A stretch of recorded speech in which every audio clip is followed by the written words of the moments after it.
பெரியாழ்வார் யசோதை, எதிரிலே குட்டி கண்ணன். இப்போ காதுல திரி இட்டாச்சு. இப்ப அந்த திரியோடு தோடுகளை சேர்க்கணும்.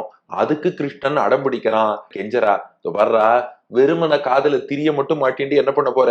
திரிய மாட்டினேன்னா அது அடுத்து அதுல ஒரு தோடு போடணும் இல்லையா? சில பேர் பரிசேச்சனம் மட்டும் பண்ணிட்டு சாப்பிடாமையே இருந்தா எப்படி? பரிசேச்சனம் பண்றதே அடுத்து சாப்பிடுறது தானே. காதில் திரி இட்டதே அடுத்து தோடு மாட்டத்தானே. தோடு மாற்றத்துக்கு ஒத்துக்கோன்னா அடம் பிடிச்சான் கண்ணன்.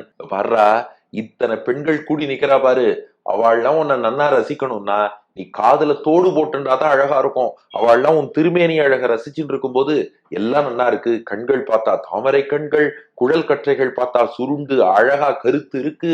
அவனுடைய திருவாய்ப்பாறு கோவை பழம் போல இருக்கு. மூக்கு செண்பகப்பூ போல இருக்கு. கன்னம் கண்ணாடி போல இருக்கு. தாவாங்கட்டைய பாரு, எவ்வளவு தனி அழகு கிருஷ்ணனுக்கு.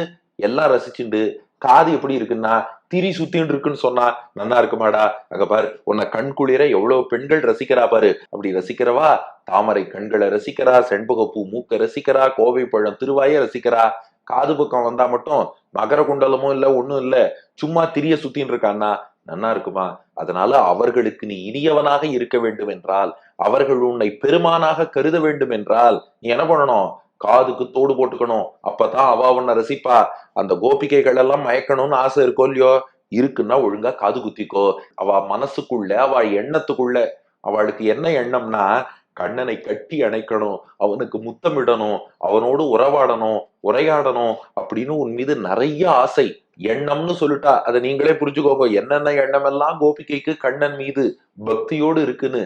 அந்த பக்தியோடு கூடிய அந்த எண்ணத்தில் எல்லாம் எண்ணத்துள், அந்த எண்ணத்துக்குள்ளே என்றும் இருந்து அவ விரும்பினபடி நீயும் அவ மனசுக்குள்ள போய் இருக்க இல்லையா? அதனால சொன்னா கேளு, இந்த தோட்டை உன் காதிலே அணிந்து கொள்ள வேண்டும்.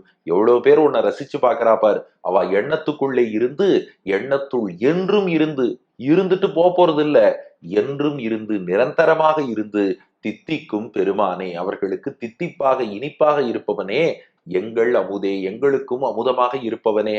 நம்மாழ்வார் பாசுரம், ஆறாவமுதாய் அடியேனாவி அகமே தித்திப்பாய், எண்ணத்துள் என்றும் இருந்து தித்திக்கும் பெருமானே எங்கள் அமுதே. அப்படி தித்திப்பவனே, உன் திதிப்பு இனிமை முழுமையாகணும்னா, அந்த போக்கியத்துவம் முழுமை பெற வேண்டும் என்றால் காதுல கடிப்பு, தோடு மாட்டிக்கணும்.